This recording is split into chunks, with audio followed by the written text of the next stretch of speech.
We had quite an SEC Week 7 to react to. The squad is getting together right now. You're talking ball with the SEC squad. From Alabama to Tennessee, from Georgia to Oklahoma, from Auburn to Texas, it's the local experts of the Locked On Podcast Network bringing you scoops, breakdowns, and the most comprehensive preview of the upcoming SEC weekend. It's the SEC squad, and we have a seat for you. Hurt feelings and thin skin are prohibited. Squad up, you're part of the SEC squad.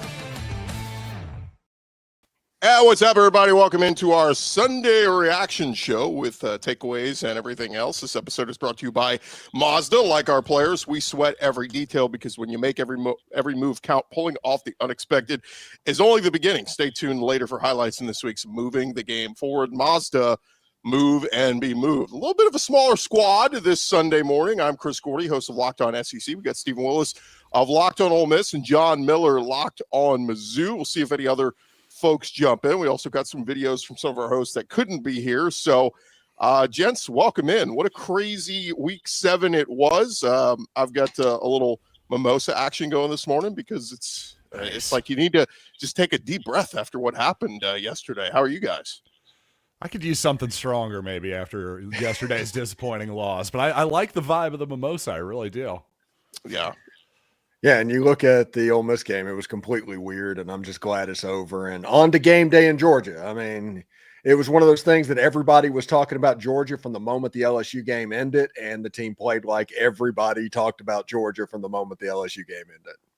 Yeah, we will get everybody's comments in here as well. Feel free to comment across our channels as well. But gents, I want to start with let's start with Georgia at Auburn, because to me that was the craziest game of all. I had the 3 TV action going because you got, I'm watching A&M Florida, I'm watching LSU South Carolina, but Georgia Auburn just kept getting my attention because early on, man, it was all Auburn. And you're like, wow, it felt to me like Auburn A&M last year. Remember that game where it was like Auburn came out of the gates and you're like, they're going to win this game. Like, and they did win it last year. It was one of their biggest wins. But when they're about to punch it in and they fumble at the goal line, I mean, to go from that game should have been 17-0 Auburn to suddenly it's still 10-0 Auburn. And then Georgia's hanging around. And then the second half, the offense just absolutely nothing, like just nothing. And for Hugh Freeze being an offensive-minded coach, I was pretty shocked because I kept saying all week I thought Auburn's offense was going to get right at home. This is obviously Kirby's probably worst defense he's had in the last 10 years. They'll get better and probably change that narrative now. But I just felt like this was a perfect opportunity for Hugh Freeze and Auburn, and they fell on their face again. Go ahead, Stephen. Yeah, it was one of the most mentally weak performances by a team and coaching staff that I have ever seen. You did not lose because of the fumble at the goal line. Did he make it? Did he not make it? Who knows? It's close either way. I can hear both arguments and understand it. But to let that fumble control everything that happened after that was the biggest gift you could have given Kirby Smart. They completely took that game over because that fumble kept beating you every single play for the remainder of that game because you weren't mentally tough enough to get past it. If you would have gotten past the tough fumble, you had a chance to do a lot of stuff that was working. Yes, Georgia made some adjustments in the second half. Kirby Smart's a good football coach. He does that. But your coaches are supposed to be offensive gurus, so you should be able to find stuff to work. But I think they were just worried about that dang fumble at the end of the first half, and it just controlled everything for the remainder of the game to the point where I'm wondering, is Auburn going to go into the tank this season? If they are that weak, I wouldn't take them against Missouri. I wouldn't take them in a lot of the games moving forward. And don't forget Father's Day when you have to go up to Nashville, Auburn. That's coming too. So I am genuinely worried about Auburn after that fumble or not fumble on the goal line. Yeah, it's looking ugly at Auburn. I got to say I'm a little bit surprised, and I'll say this after week one, a lot of people were saying, hey, it's a new Jackson Arnold. Kind of looks like the same old Jackson Arnold to me so far, and both the good and the bad being, dude just takes way too many sacks, number one, but really more importantly, I think this is mostly on Hugh Freeze, like you guys were alluding to. It's not as though this Auburn team is bereft of talent. They've got plenty of talent. I think their offensive line's pretty good. You know, the receivers are pretty good. I don't understand how Auburn cannot manufacture points. I really don't. Shouldn't they be better than this? This is now year 3, right? I just don't understand. Yeah, I mean, that's the thing. And Steven, you could speak to this because, you know, you're an Ole Miss guy, that Hugh Freeze, if anything, the offense was always going to be good. I mean, what do you have? Chad Kelly and all these dudes Dr.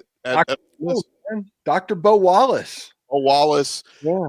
And then, of course, at Liberty had what's the guy's name that ended up being he's like the backup in Green Bay now. But I mean, he's always gotten the most out of his quarterback play, and you know, it's like it just to be this bad. Look, last 2 years, I was willing to chalk it up to it was Peyton Thorne, but Jackson Arnold's no scrub. Like right. Again, you can say what you want about him. He was not sure.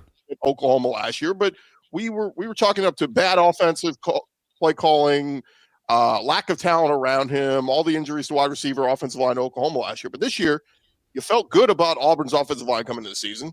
You said their wide receiver room is one of the most talented in the country. I think it still is. Eric Singleton and Cam Coleman and Malcolm Simmons, the list goes on and on. So for them to be as bad as they are, and some of the throws from Jackson Arnold are just like, dude, take a chill pill and settle the F down. Why is everything either high or low? It's like, this should not be this way with an offensive guru like Hugh Freeze. Yeah, he's kind of got the Steve Sachs yips right now.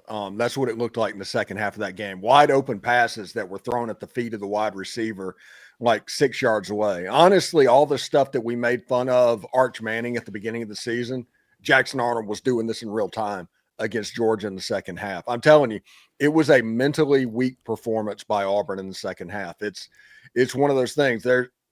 Every bit of narrative surrounding that Auburn program has completely changed. Zach Blackerby, who does Locked On Auburn, his reaction show last night it's up to like 25,000 views or something like that. They are completely melting down on the plains because they saw all of the stuff where they potentially got jobbed, and the Kirby calling a timeout and then saying, I didn't call a timeout, and getting basically a do-over I've never seen anything like that. Yes, you got jobbed on that, but you have to have the mental toughness to get past it. If you let that stuff beat you multiple times, you're never going to be successful. I'll tell you this, speaking of things we talked about in the offseason, it became a running joke, of course, about Hugh Freeze and his golf game. Well, I got to be honest, this whole thing of whether it's the golf or whatever it is, in this sport, you don't just get to be crowned an offensive guru. You have to change every single year, if not every week, or else people are going to catch up to you. And I'm sorry, it does look like Hugh Freeze has been playing too much golf. I don't have time to play golf when football season starts. How the heck does he have time? Listen, I want to talk about the stupid golf thing. The point is, I think we can just put the offensive guru thing to bed for Hugh Freeze. He hasn't done it in the SEC, not since Ole Miss, and that's been a while. Yeah, if you look at the rule changes that happened in college football, they hurt Hugh Freeze in particular. Gus Malzahn also got hurt whenever all of that happened. The linemen downfield, all of the stuff that Hugh Freeze used to do very well. Now, a little bit more even, a little bit more strange, and the offense isn't quite what it was, and I think that's bearing fruit right now. Yeah, it's fine. I mean, there were so many moments in this game. The goal line fumble is the one to me that if they punch that in, fellas, and go up 17-0, as good as Georgia played the second half, I don't think they come back. It's over. I think it would have been demoralizing, and Auburn's defense. Look, DJ Durkin deserves a lot of praise. His defense has done a fantastic job. They were, they were hitting Gunnar Stockton the whole freaking night. Like, you almost felt bad for Stockton. There was a few penalties and, roughing the passer and stuff like that. But, man, it's I don't know how it gets better. And here's the quandary if you're Auburn, man. And John, you could speak to this, that they host Mizzou this coming weekend. Mizzou's going to want to bounce back after that tough, hard-fought battle against Alabama. We'll get into that in a little bit. But, like, if they lose this one, then they're at Arkansas. I mean, like, if you're Auburn, you're thinking about making a change. If the offense looks like this again and they lose to Mizzou, I don't know how you don't consider making a midseason change, because this is year 3 and the offense has not shown any semblance of what a Hugh Freeze offense is supposed to be. Yeah, the problem is that they made a change with Hugh Freeze, and I'm at the point where I'm leaning towards making a change at this point, but you're going to lose the majority of that young part of your roster. Cam Coleman's gone if that happens. He's somewhere else. Deuce Knight's gone. All of your hope for the future goes away with getting rid of Hugh Freeze. But if you keep Hugh Freeze, the offense doesn't necessarily look like it's playing up to that level right now anyway.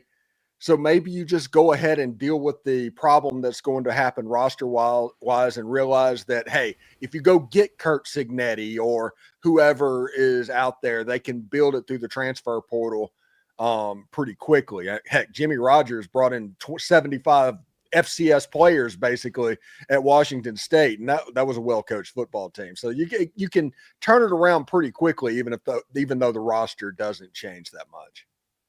Year 3 seems a little fast, but at the same time, what's the sign of hope here, really? Again, you brought in Freeze because you thought he was going to juice the offense. Like Chris said, where's it been? I just haven't seen it. Yeah. After the kick 6 and the prayer of Jordan Hare, you knew there was something that you were going to have to eventually pay, and it looks like that is this year. I've seen this narrative from some people out there basically saying, like, the SEC officiating, like, we need to, with all the money this conference, billions of dollars on the line, like, how do we not have better officiating? I mean, they had one of the games last week, they had one of the chain gang guys got knocked over, and they had to bring a whole medical staff out because he's like a 70-year-old man. It's like, how is this the best we can do? Go find some 30-year-old, 40-year-old dudes that are fit, in shape, with great eyesight, 100, what's best, 100 eyesight, whatever the hell 2020 eyesight, and make them full-time, give them a great salary, give them benefits, all this. Like, how are we not investing in the biggest part of what goes into these games? Well, the pros don't do it. The NFL doesn't do it. Why would you expect college football to do it? I mean, I think you're making all the sense in the world. I would definitely do that. Let's cut some NIL. Let's get some NIL deal money for the chain gang. You heard it here first. Yeah. I have a conspiracy theory on that, and that is the conferences don't want to do that. They want the officiating to be erratic, so the conferences take a little bit less heat because, hey, these guys are only part-time officiating, and then everybody talks back and forth, and it generates buzz and noise. And I think the conferences are behind this more than anybody realizes. The conferences behind this. Josh says, can we stop the crying? The only questionable thing was Kirby doing the fake timeout, other than Auburn gave up a halftime because they felt like they got screwed. I mean, to a certain degree, yes, the Auburn offense should have produced better in the second half. They were abysmal. There were it felt like no shots taken. I mean, obviously the Eric Singleton, drop, whatever it was, but like, just no confidence. And you've got some great wide receivers, and it's like you don't want to throw down the field. It's like everything's thrown at the line, everything's checked down, screens, just like at the line of scrimmage, and it's just it's mind-boggling. Why is Deuce Knight not playing? Seriously. They should have a package or two for him, right? Yeah. Like, he's that talented. And here's the part where you get into a lot of, when you talk about talented quarterbacks for freshmen, all this, it's like, well, they don't know the offense. They don't. Okay, but like Florida had Chris Leak and found packages for Tim Tebow because they thought he was that special. If you're bringing these quarterbacks, and this is the day and age, guys, where people don't sit and wait. Nobody sits and waits their turn anymore with the transfer portal. So like, how they're not putting on in some, and this should have been all spring, like all fall, like building hey, Deuce, what do you do well? Well, I can run it a little, but I can throw it. What's your favorite play in the playbook? We're going to work on that every week at practice, and there's going to be a game where we're going to call on you to run that play. Like, I just don't know why that's not the thing. And that's the other thing Zach was talking about on their show last night is like, if you're Auburn, like, do you stick with Jackson Arnold at this point? Because he's been so bad. Like, I get play calling's part of it, but like, do you make a change at quarterback? Let Deuce Knight go through his growing pains, but at least show all the incoming recruits and everybody that, hey, the future looks bright. Don't jump ship. Stay with us. I think that makes a ton of sense. I mean, there's no reason to have any loyalty to Jackson Arnold or frankly, hardly anyone else in college football anymore. You're getting your money, pal. Go sit on the bench. That'd be my attitude. I mean, it may sound harsh, but this is a harsh league. Yeah. And honestly, remember, this is Hugh Freeze. So putting in a package for Deuce Knight might be putting him and sneaking him in at wide receiver and throwing that dang double pass that comes out about once every 2 years. Thanks to TW, Malik Willis, who I was thinking of at Liberty. But, again, like, it's track record for Hugh Freeze. What did y'all agree? I mean, Steven could give the best viewpoint on this, but, like, when Auburn hired Hugh, I was like, look, all the off-field stuff aside, I'm like, football-wise, this is going to work. Like, I think even Chris Marler was saying, like, they're going to compete for the SEC in year one with Hugh Freeze. And it didn't work out that way, but. Yeah, I think he got a little bit too much praise for what happened at Liberty, playing games against New Mexico State and that level, running through those. And everybody assumed by what he did at Ole Miss, he was able to jump back in. You're going to get that Hugh Freeze. But like I mentioned, the rule changes and stuff like that. Not to mention, this is honestly a different Hugh Freeze. As far as he's much more thin-skinned than he used to be. At Liberty, you had the things where he was climbing into people's DMs that was criticizing what was going on around the coach and all of that. Remember whenever he got hired at Auburn, they were worried about his Twitter account and stuff like that. This is a different Hugh Freeze. They're thin skin, and they're on total circle the wagons mode right now. They are worried about keeping their jobs. So, yeah, it's going to be weird. Hugh Freeze was never a good fit for Auburn. He just wanted another SEC job after Ole Miss. He could have stayed at Liberty for 20 years, won 10 games a year, and retired a legend in the College Football Hall of Fame. And now he's going to be 3 and done at Auburn like so many coaches before him. Could have, I mean, of course. I mean, like he coached a game from a hospital bed as well. I mean, my gosh. I mean, it's wild to me that the offense is so bad. Like, that's just, we thought that this offense would look a lot better under Hugh, and unfortunately it doesn't. What did you guys make of the Kirby fake time? I mean, on the replay, he is calling timeout. And then he comes back to the ref and goes, I was clapping. And the ref's like, oh, you were clapping? Oh, my bad. Well, then we won't charge you a timeout and we won't penalize you. Like, that's a little bit. Had this happened with Nick Saban, we all would have went, oh, God, SEC favoritism. But now it's Kirby. Saban's gone. Is Kirby getting the SEC favoritism? Oh, he absolutely is. And if you didn't call a timeout and they said that, fine. Take the 5-yard penalty. Don't try and game the system. I don't care if you were saying the defense is clapping or anything like that. That was the most egregious play. Not the fumble. That one was the most egregious play where you're like, something fishy is going on here, because there's no way that you can just get a mulligan after the play clock is going to run out when you have one timeout left. That would have been a big moment if Georgia would have lost that timeout. If, never mind the fact that they didn't use it for the rest of the game, but in that moment, that would have been a big deal. And I have no idea how that worked, where it's like, no, I didn't call timeout. It was, it was just the way it is. And they're like, okay, do over. We'll just snap the ball again and pretend like nothing ever happened. Yeah, speaking of terrible officiating, my goodness, that reminded me of the moment in the Missouri-Kansas game where the Tigers took a 15-yard penalty, so they were kicking off from their own 20 as if it were a safety, but it wasn't a safety. Eli Drinkwitz went, hey, can we free kick it here? And the refs went, yeah, go ahead.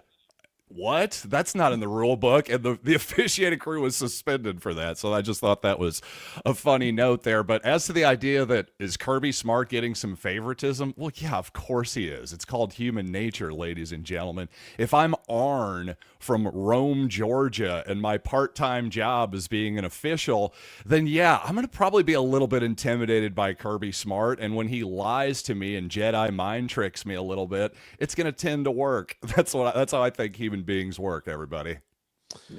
All right, when we return, guys, we got to get into Red River. We'll also get into the Auburn Mizzou game. We got plenty more to go here on the Locked On SEC Squad Edition right here on a Sunday. Hey, but first, I want to remind you guys this episode is brought to you by our friends over at Mazda. And look, Mazda is always moving the game forward. For those who believe it's not just about playing the game, it's about redefining it. There are moments that do more than put points on the board. They move crowds, move culture, keep moving the game forward.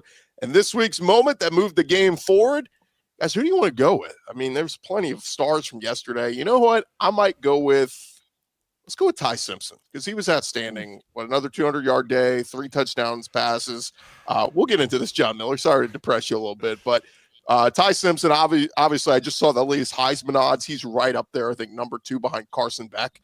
Again, this is week to week. The odds change and move. But Ty Simpson absolutely moved the game forward. A 3rd straight top 25 win for Alabama without a bye week in between. Pretty impressive. And, again, Ty Simpson doing awesome things. And, look, when you follow what moves you, the unexpected is only the beginning. And just like there is more to every highlight, there is more to every Mazda vehicle. If you're thinking about buying a vehicle, check out our friends at Mazda. It is Mazda, move and be moved.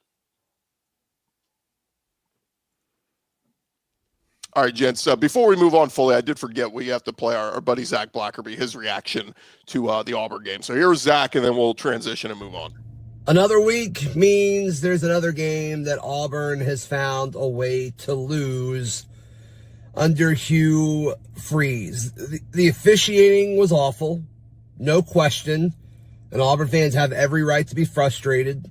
And I think other teams watching what's happened to Auburn, and I mean, it sounds like South Carolina, I wasn't able to watch that game, but it sounds like South Carolina was in a tough spot officiating-wise as well. Like, the league deserves better. There's no question about it. That's not why Auburn lost this game. You know, Jackson Arnold, hold on to the football at the goal line, or don't overthrow Eric Singleton, put a little air under it, or don't throw it 10 feet over Preston Howard's head on a 4th and 3 where he had plenty of room. There's a lot of self-inflicted stuff too, and that seems to be kind of the thing that happens with this team over and over and over again. So they lost to a pretty good Georgia team, just like they lost to a pretty good Oklahoma team and a pretty good Texas A&M team. And those are all games they probably should have won. But you can't find ways to win in this league. It's a pattern at this point. So that was Zach Blackerby. We should mention this is the 3rd straight year Auburn has started 0-3 in the conference. I think that's never happened before. I want to say that's what somebody said. So, and it's happened under Hugh Freeze. So, yeah, man, we're talking about possibly calling for his head. This ain't personal. This ain't overreaction. This is straight up terrible trend and not going the right direction. It is funny though. Zach brought up on his post game show, like, I did have them losing these 3 games, but I have Auburn finishing 8-4. So that's the crazy part is as much as you want to throw in the towel and say Auburn's terrible, the defense has been really good. If they could just figure out something offensively, the season's not over. I mean, playoffs hopes are over, but like an 8-4 season, you could end the season and go, all right, arrow pointing in the right direction, Auburn trending upward. But do you guys have any faith that's going to happen?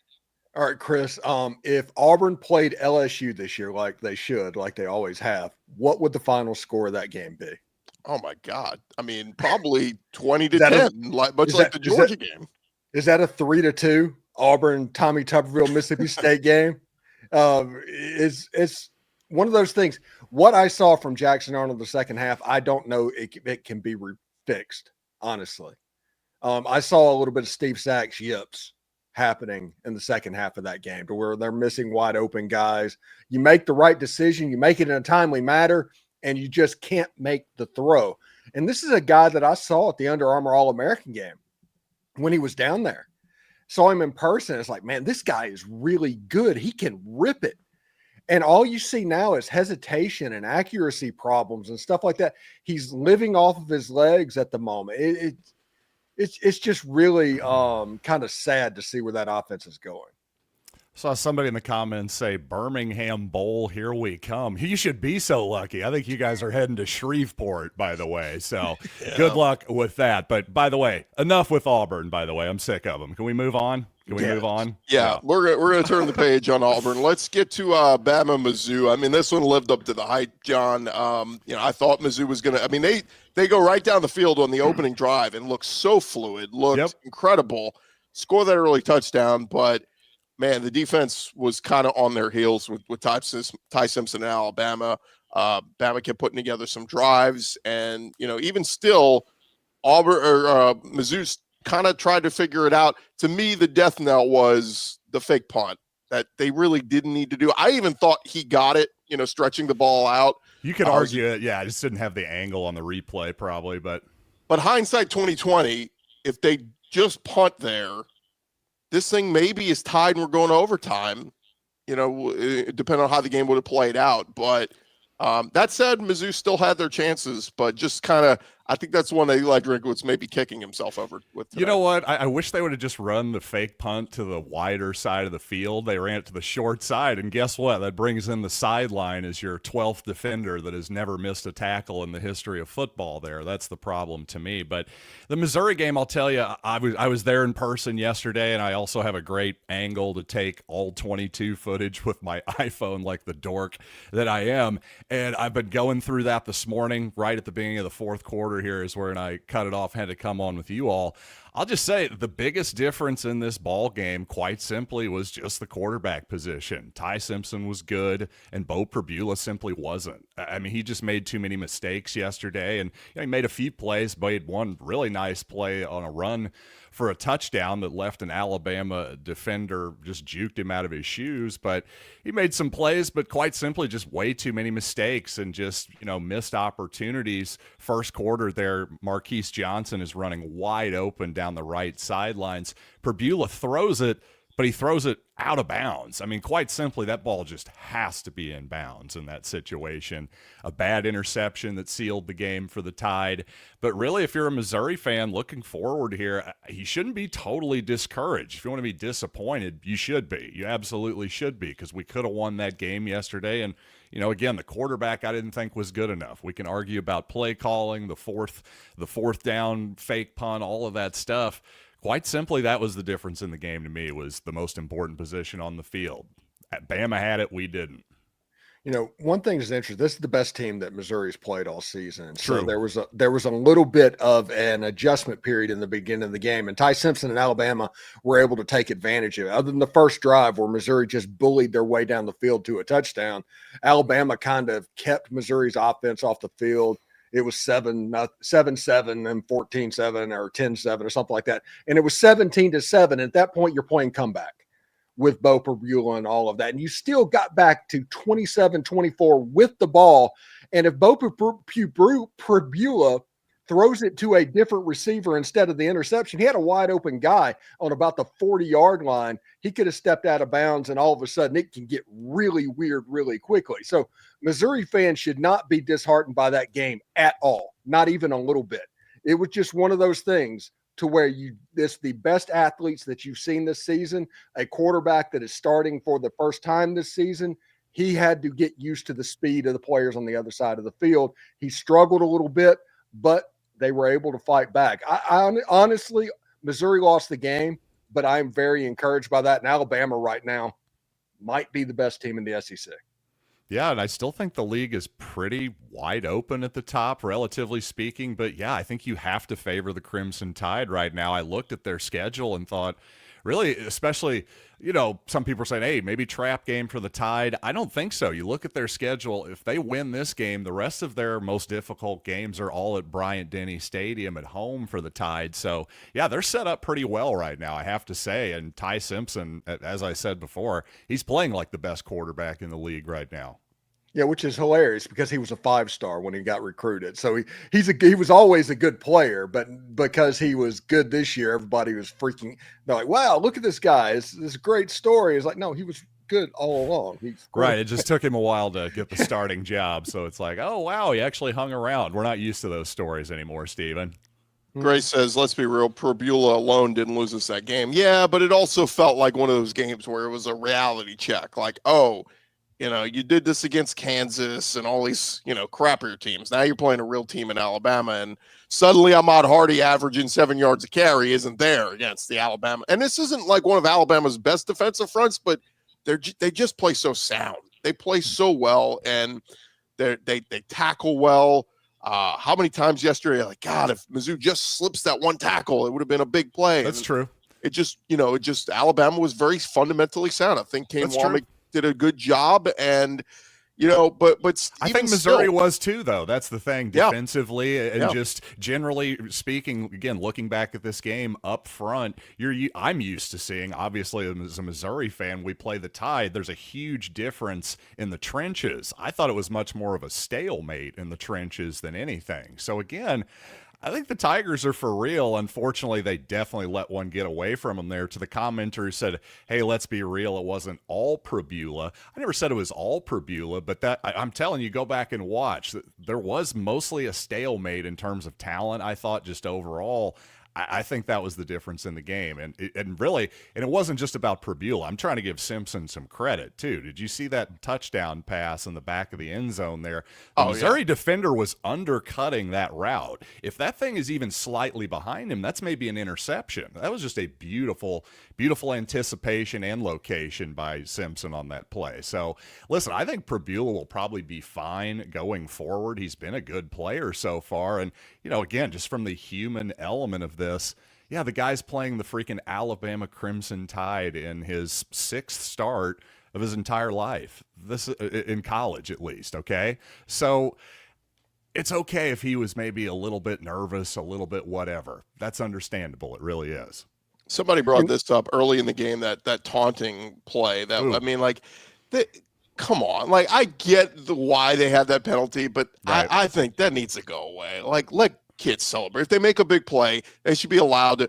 I mean, literally, it came up in his face like, yeah. Like, it wasn't like he threw him to the ground. Like, that, okay. But, like, taunting in the first freaking quarter, like, what are we doing, man? It's just people having emotion and let them have it. The other one I got to give a shout out, Lottie Brooks for Bama. My God, what a hell of a play on, I think it was 3rd down that set up a 1st and goal for that. I mean, like, Bama's got receivers, man. Yes, Isaiah Holt in a game where Ryan Williams nothing. Barely even played. I kept looking for him out there. I'm like, where's number 2? He didn't even play that much. I'd be interested to see the snap counts, but you're totally right. They got some dudes, man. Isaiah Horton, Cuevas had some nice I mean, they came up big. Or give credit where credit's due. They're good players and all that, but the reason that Missouri honestly didn't win this game is because there are no rocks in the stadium. Oh my God. Not the Rocks again. The Rock Empire. It's going to be back next season at least. All right. Well, let's we heard John Miller's side of things. Let's hear a little bit from the other side of things. Do we have to? Our buddy Luke Robinson, who's at the airport. He would be on with us, but he's flying back from Kansas City. It's Luke Robinson with Locked On Bama in the Kansas City airport, heading home after Alabama's big win over Missouri, an undefeated Missouri squad that is very, very tough. They held Ahmad Hardy, who is a fabulous running back, to well under his average and looked really good in a lot of aspects. Ty Simpson continues to be incredible. Lots Brooks was fantastic with some huge clutch catches late. The defense did just enough. Yeah, on the first drive, they didn't look great, but then they really stepped it up. Bray Hubbard, he got juked on the touchdown run by Probula, but he ended up making a big interception late. And Dejon Lee, who had gotten hurt, also comes up with a big interception. Lots to be happy about if you're an Alabama fan now. It's on to a very tough game again for the 4th straight ranked opponent against Tennessee. But for now, just enjoy this Missouri win because it's a big one, and that's a team that could threaten to be in the college football playoffs. So there was Luke Robinson. Let's find our background here. There we go. It was just very interesting, guys. The thing I'll say too about Alabama these last couple weeks, the balls on Kalen DeBoer going forward on 4th down, showing confidence in his team. I think DeBoer is earning a lot of look. We all poo-pooed on him after week 1, the loss of Florida State, right? I mean, talk was about what week he's going to be fired. And We all did. these, Luke did. My God, Luke was just killing him, honestly. So, yeah, we've turned it around, haven't we? now Yeah, look, that I'm Florida State loss is not looking great right now. I'm not No, going it's to not. jump all the way to, oh, Bama is back and they're what they were under Saban. That's not the case. But they're a really good team. In a year where we're finding out some teams aren't flawless. Like, True. Oregon yesterday, lose at home to Indiana. Like, there are a lot of teams, like the playing field is so much more leveled now. But I think what behooves Bama is they're going to host Tennessee at home this week. They're going to host LSU in first week in November. They're going to host Oklahoma. The Iron Bowl, we'll see what happens at Auburn at the end of the year. But, like, this thing sets up, Bama's playing with house money now. They got one more. They could still take a loss and 10-2, and they may be in Atlanta. The two teams that get to Atlanta may be both 10-2. So, that's what's going to be very fascinating to see over these next couple of weeks. But the reality is Bama's playing right now the last 5 weeks better than anybody, and I think we got to give a little bit of credit to them. Great comment here by Mang. The Ole Miss guy is fool. Well done. You should definitely you should put that on your cave, buddy. Good writing. Excellent job. That should be my banner on my Twitter. It really should account, be. Put that on your gravestone, buddy. That's good seriously. stuff. My God. All right. Well, when we come back, guys, we do have to get into Red River. What a hell of a game that one was. I had the two TVs going for all the games that were going on in the afternoon slate. But Texas, Oklahoma, we'll react to that coming up in just a second. But first, I want to remind you guys, of course, the NFL season is here, and coming up in less than half an hour, we will have the NFL slate. And FanDuel, of course, got that great offer going on right now. New customers can bet just $5, and you win $300 in bonus bets if you win. That's right. You pick a bet, you put down $5. If it hits, you'll unlock $300 in bonus bets to use across the app. Makes watching football that much more exciting when you got a little something riding on the action. And they've got all the SEC games up there as well. So if you like betting on college, if you like betting on pros, whatever it is, FanDuel's got something for everybody. Whether you're a casual fan or you love diving into the stats, FanDuel makes the game day experience so much better. So what are you waiting for?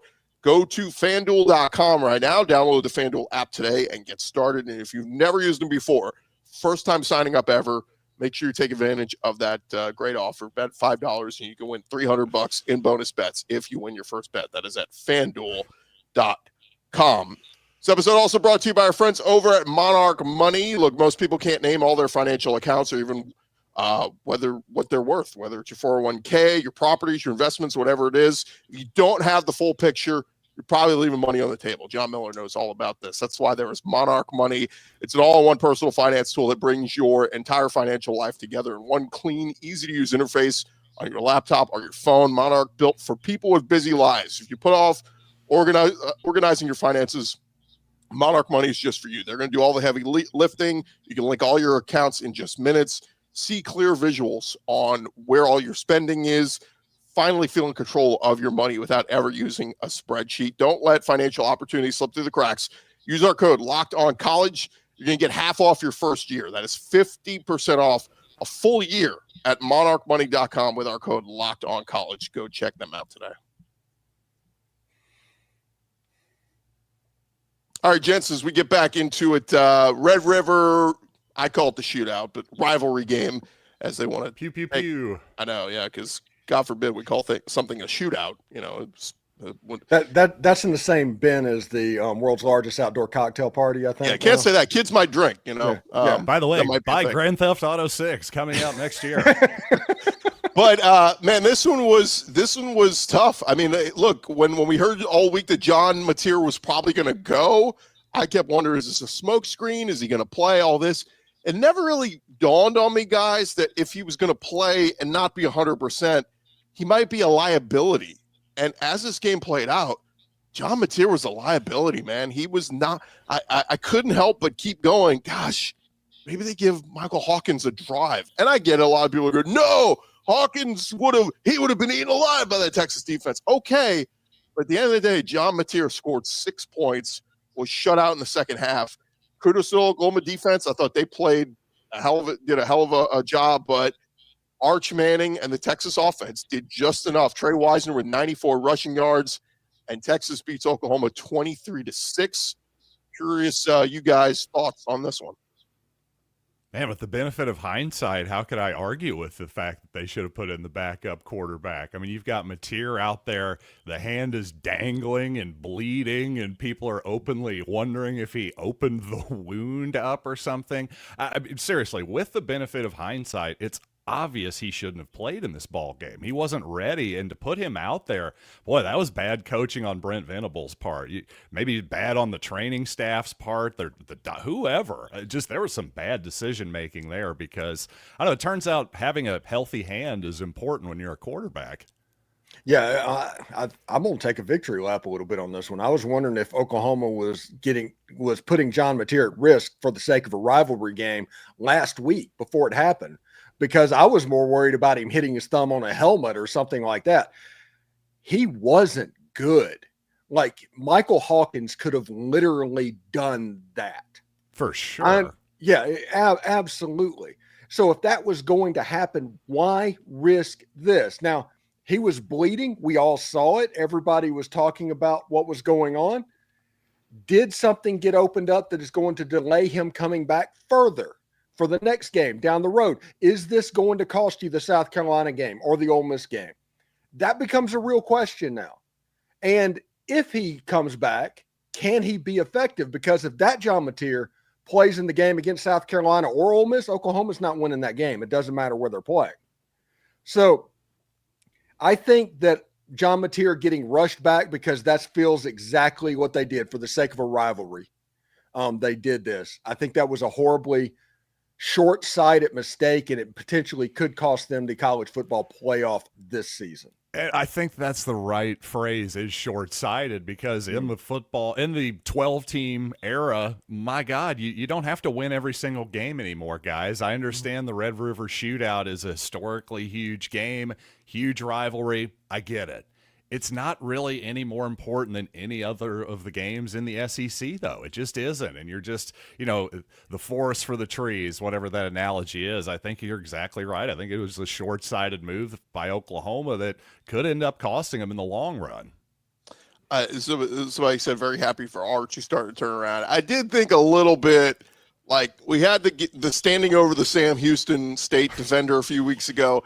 I mean, when they runs for that first down late in the game and does the waving, I'm like, okay, bro, you threw for 166 yards and rushed for 34. You had an okay game, but let's not act like y'all just dominated. Oh, suck on it, Oklahoma. We're coming for the championship. Be a little bit humble here, Arch. It was a good game for him. Not great, but good, and it was a really great win. But that one just kind of rubbed me the wrong way. I'm like, let's check it a little bit, Arch. He wants to be Joe Burrow so bad. That's what it is. He wants to be Joe Burrow. In the first opportunity he has, he does it. I think he would be more insufferable than Johnny Manziel if he was a good quarterback. When he finally gets through, he played all right. I think Texas and Steve Sarkisian actually did some brilliant stuff by putting him under center and stuff that probably his uncles know a little bit about, of keys that you can look for of what's going on. But you're right. Talking noise, waving to the crowd and all of that, it seems forced. It's like forced happiness, mandatory fun. That's what's going on. You just beat Oklahoma in a game that honestly nobody thought you would because of what happened a week ago against the Florida Gators. So enjoy this. Get ready for, I guess, what is it, Mississippi State? No, Mississippi State's at Florida, but they're going to Kentucky. Get ready for the Wildcats, and let's see how that goes. But I am glad that they started to lean on the running game a little bit. Quinn Wisner getting going. That's probably the biggest story of this game. This guy said we'll find anything to hate on Arch. I mean, look, the guy was a preseason Heisman favorite. He was the next coming and all this. And I said this preseason. I said he's going to have his roller coaster. He's going to have his ups and his downs. I think 2026 will be the year that he'll be the preseason Heisman favorite. Texas will be probably the preseason number one. All the hype for Texas next year, I think will be worthy. I think he'll be awesome by next year. He's just got to go through his growing pains. But look, he made some nice throws. I thought early on the gosh, they're so conservative. I don't know how much of that is Sark trying to baby him or what, but the throws at the line of scrimmage, how many damn screens they throw to Trey Wisner, dude, You got Ryan Wingo. You got these big-time receivers. Take some damn shots down the field. Like, some of it's probably you still don't trust that offensive line, and it's a work in progress.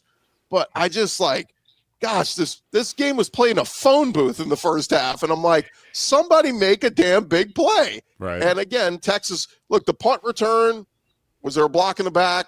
Our Oklahoma guys say absolutely there was. Our Texas guys say no, there wasn't. Take it for what it is. But that one was the kind of the separator that made this thing out of reach. But did you ever feel like Oklahoma was going on a touchdown drive? Because I didn't feel that way. No. Not really. Just watching the parts of the game that I did, not really. I have to say, and one thing I have to say too, I gave Kirby Smart some crap after beating Tennessee when he was playing the "Nobody Believes in Us" card. Well, I'm going to stay consistent here. Steve Sarkisian did it too. He was going, "Oh, all these naysayers and non-believers or whatever." I'm going, buddy, you got worked by Florida. I don't know what to tell you. Sorry, I had some questions. Forgive me for not bowing down at the altar of Texas football at every possible second. I just find that so hilarious that every single time a coach wins, they're like, "Oh, nobody believed in us." Somebody must have believed in you, bud. I don't know. I've seen your wife. You sold something to her. I don't know. She believed in you, that's for sure. So I don't know. I just found that hysterical. Yeah, by the way, I think I'm going to be at that game next week, Texas Kentucky. I was worried if Texas had lost this game. I mean, there would have been no focus on that game at all. A 3-loss Texas team going up against a terrible Kentucky team. At least now there's the storyline. If Texas gets their crap together and goes on a run here, they can still very much get to Atlanta. They can still very much make the playoff after everybody buried them. But again, it's going to take Arch continue to play well. And the run game is key. Trey Wisner with the hamstring injury last week. CJ Baxter didn't play again. Like, if they can get all that figured out, Texas very much can be in the playoff picture still. Let's hear from our guy, Jay Smith, host of Locked On Sooners, following this one. The video y'all been waiting for. You may be wondering, how did I get here? Yeah, Sooners got their tail kicked. BTA. Sooners lose to the Longhorns. And I just want to know, first off, shout out to John Neighbors for knowing exactly what was about to happen. Shout out to BK over there at Locked On Longhorns for having me on to talk ball on his show as well. But John Neighbors, how'd you know this? Like, did you do the body swap for the 2024 team to the 2025 team in the second half? Because second half was literally not a game that I thought we were actually going to be able to play. That was terrible. It was awful. We forgot how not only to play defense, but our offense was 100% the 2024 team. In that case, we probably should have played Malcolm Hawkins in the second half, but I digress. Sooners lost. Oh, well. Flush it, move on to the next game. Sucks losing to a rival, though. Really sucks, especially a Texas team that was struggling. But they played great ball. They showed up, and they showed that they actually wanted it more. So not going to make it because I'm traveling. As you can see by the fancy chair behind me, I will see y'all on the squad show. I promise you on Tuesday, I'm going to try my hardest to make it, and y'all can yell at me then. Jay Smith, Locked On Sooners. We'll talk soon. Man, that was awesome, by the way. He came from Versailles. I was halfway expecting him to tell us to let us eat cake. So real quick, just kind of talk about what's ahead for these two teams. For Texas, they're at Kentucky. They're at Mississippi State. So two, winnable environments. Mississippi State's better this year. They get Vanderbilt at home. They're at Georgia November 15th. What's Georgia going to look like in that game? And then they're home against Arkansas and home against A&M. I'll put it out there for you guys. November 28th, home against A&M. Right now, would you make a prediction that game is just like last year, that the winner of that game goes to Atlanta between Texas versus A&M? Wow, that's a tough one. As long as Texas A&M wins. The Texas being back thing, it almost feels like Bloody Mary at this point. If you keep saying, it's like saying Beetlejuice 3 times in a row, Texas is back, Texas is back, Texas is back, and there you go. We're going to talk about them for Atlanta. Let them handle what's going on, because we've seen them lose on the road. They've got the game at Georgia. They're likely going to lose that game. A&M's going to be tough, and don't ever underestimate Arkansas in this deal. I mean, we've seen both sides of this, and I don't think that they're going to play an extremely high level for the rest of the season. They got the win against Oklahoma. I don't know how much of that was Oklahoma's doing, with kind of rushing John Mateer back, but I don't know if I would put Texas up towards the SEC championship talk right now. They're not Georgia. They're not Alabama to me. I can't go there either, especially we didn't even mention they still have Vanderbilt on the schedule too. Am I guaranteeing a win over Vanderbilt? Not whatsoever. I mean, I just saw them at least hang in there with the Alabama team that we were all just saying, hey, they're probably the favorites to win the league right now. So is it possible? Sure, it's possible. I just don't know that I think it's likely. I still have a lot of questions with Texas. For Oklahoma, by the way, they have to go to South Carolina this week, a team that's kind of licking their wounds after their game against LSU. They're home against Ole Miss. That'll be an interesting one. Then they're at Tennessee, at Alabama, home for Mizzou, home for LSU. Guys, by my calculations, the last 5 weeks for Oklahoma were all against ranked top 25, current top 25 teams. In fact, current top 14 teams. So that's a tough go there. Mateer better get his ass right very quickly because that's brutal. Yeah, it's rough. That season definitely it has the chance to get kind of ugly down in Norman, but also that's a good team too. It's just wow, that is a brutal stretch. But please tell me again how tough Indiana stretch is in the Big Ten. Like, come on, it's like you know how easy it is to get up for one game a year. Like, oh, we got up for one game, we beat Oregon. Yeah, now you're going to go play like the crappy Purdue's and the Rutgers and all the crappy teams in the Big Ten. Penn State probably is sitting back going, baby. This is a hard schedule. This Big UCLA. Ten gauntlet that we had to go through. Not anybody can beat Northwestern. Never mind the fact that Tulane beat them by 21 points earlier this year. We just couldn't handle them at home. Penn State would probably disagree with your statement, Chris. Well, let's run around it real quick. We've got about 8 minutes left in the show. South Carolina, LSU beats them 20-10. An ugly game again offensively for LSU. Is better by Nussmeier. We kept hearing he needed to get to the bye week. He looked healthier. He looked like he was throwing better passes. But LSU gets to the red zone 3 times and leaves points on the table. One fumble at the 1 yard line. A Garrett Nussmeier interception in the end zone. It was one of those games where like this should have been a bigger blowout, but LSU just kept leaving the door open for South Carolina. So the one big takeaway I'll say is for LSU, their defense is legit. I mean, this felt very much like the DJ Lagway Florida game a few weeks ago. They just didn't have a good enough game plan against Trinidad Chambliss in the Ole Miss loss. But and LSU 5-1, I still call them a dangerous team because they have the possibility, guys, of putting it all together one week. And if they do that, maybe they could win at Alabama. Maybe they could win at Oklahoma. And this could be a 10-2 team. They're still very much in the picture, but I'm still very much looking at them, doubting them, going, at what point do we go, this is who you are? You're just a sloppy football team. Kind of feels like a Les Miles throwback LSU team to me. A team that has a bunch of talent, but just could never quite, a lot of times anyway, just could never quite put it together offensively. That's what this feels like to me. But a really good defense, like you say.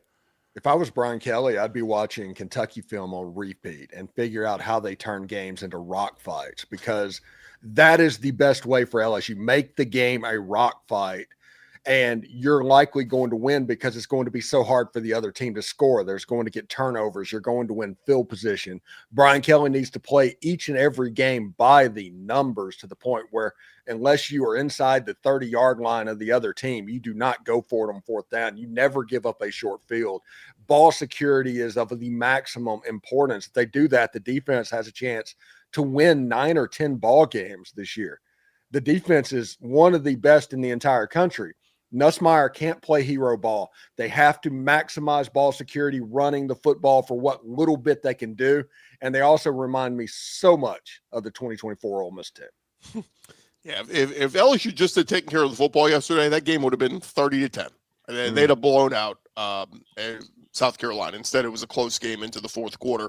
How about your game, Steven? I had to put this game on. I think you and I were the only ones in the squad chat watching this game, but I was like, what the hell is Ole Miss doing? In a game they were favored by, 30-something points? Yeah. They have to hang on for dear life to beat Washington State. What was that? This is what I think happen. Now, they're going to say all the right things for the coaching staff and all of that. I don't think they did much of anything in preparation for Washington State. They just wanted to Jimmy's and Joe's get past it.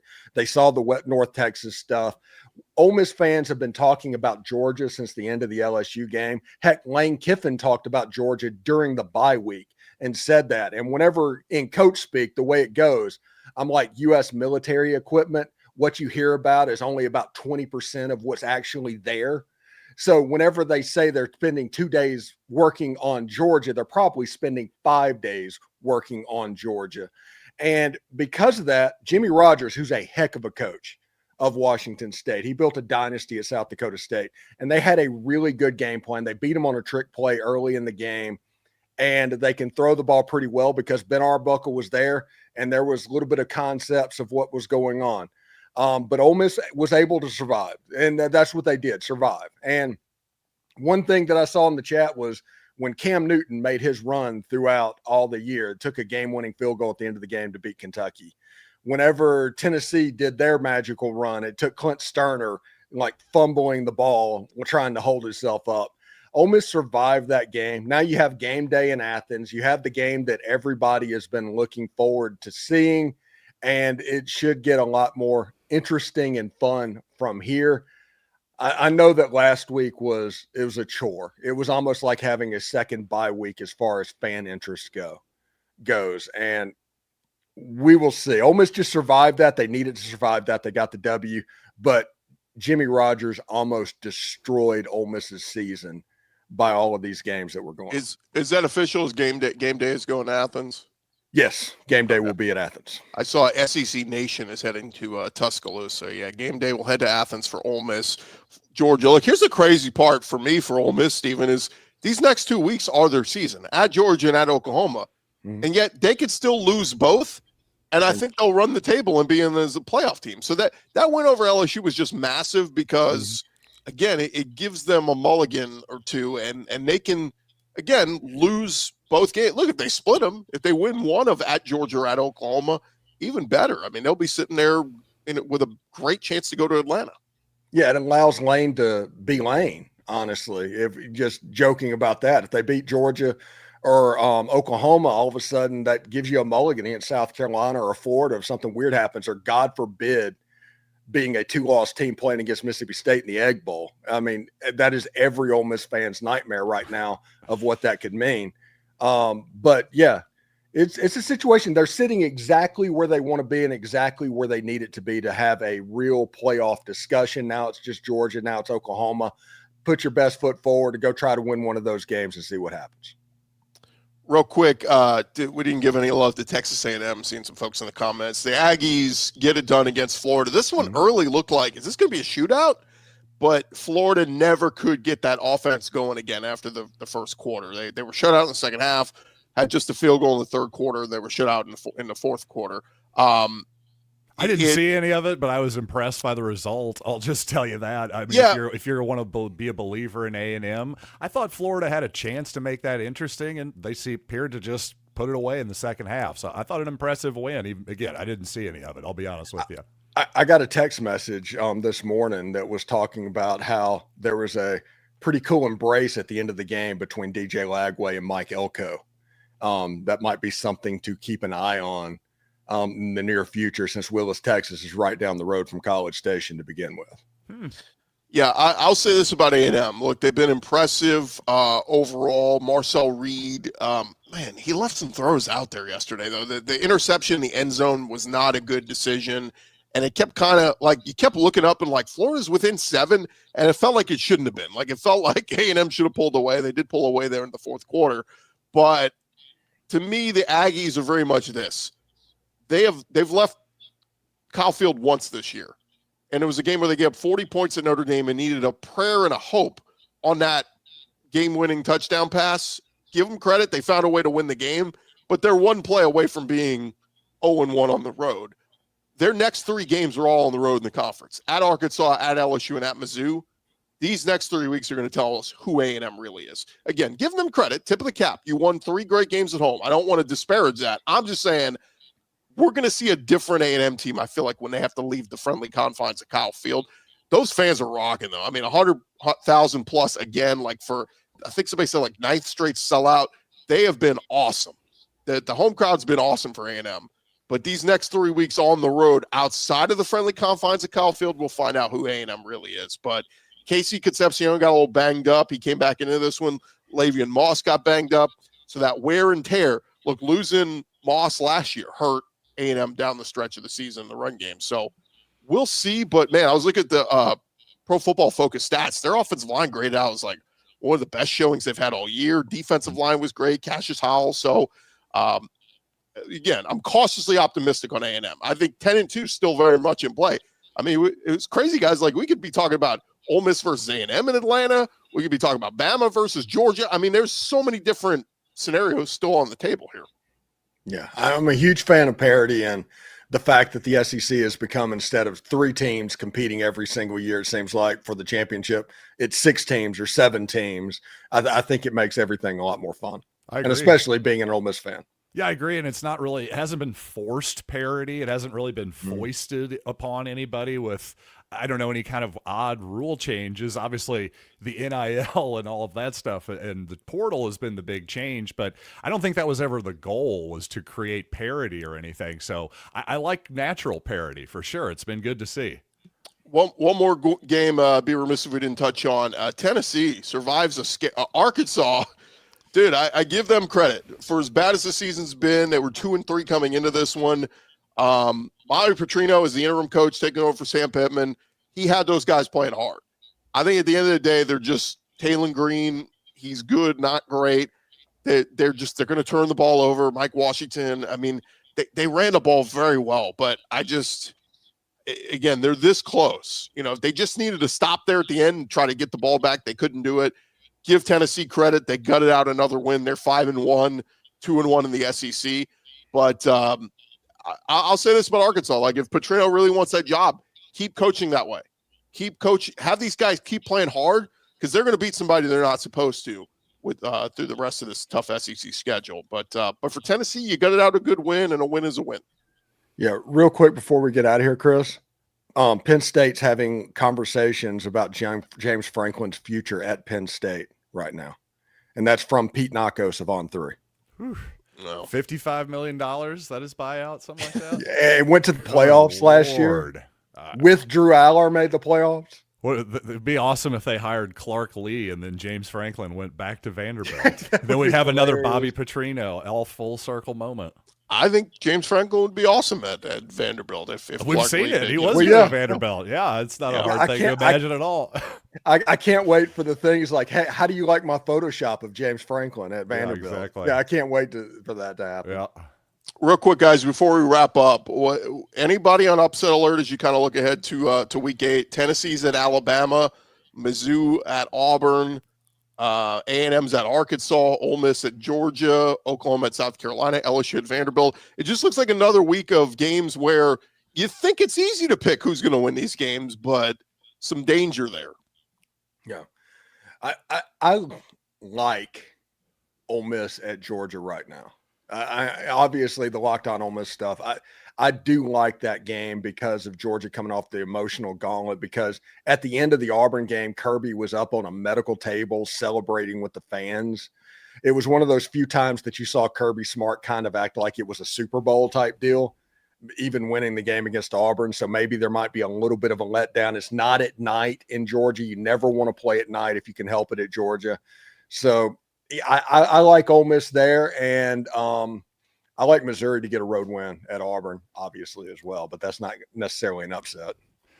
No, certainly not. After we talked smack about Auburn for the first 4.5 hours of this live stream here, but really the game I'm looking at just in terms of upsets, how about South Carolina over Oklahoma? I realize the Gamecocks have not been up to snuff this year, but it seems like they just haven't been able to score quite enough points. If John Mateer is still compromised, or if indeed maybe they make the move to Michael Hawkins this week, watch out. I'm just saying.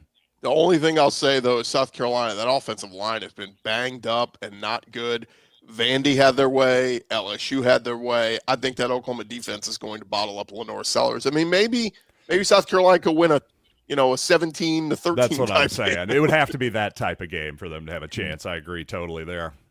All right, well, that's going to do it for this edition of the Squad Edition. It's fun. We only have 3 of us. We all get to talk a lot more and give our thoughts on things, but certainly like our big squad shows as well. Thank you guys so much for joining us, and we'll be back Thursday night. We'll have our squad show doing a full preview of SEC Week 8. But for John Miller, Stephen Willis, I'm Chris Gordy. Thanks for making us your first listen every day. And hey, remember to subscribe to your favorite SEC show, whether it's Ole Miss, Mizzou. I do Locked On SEC.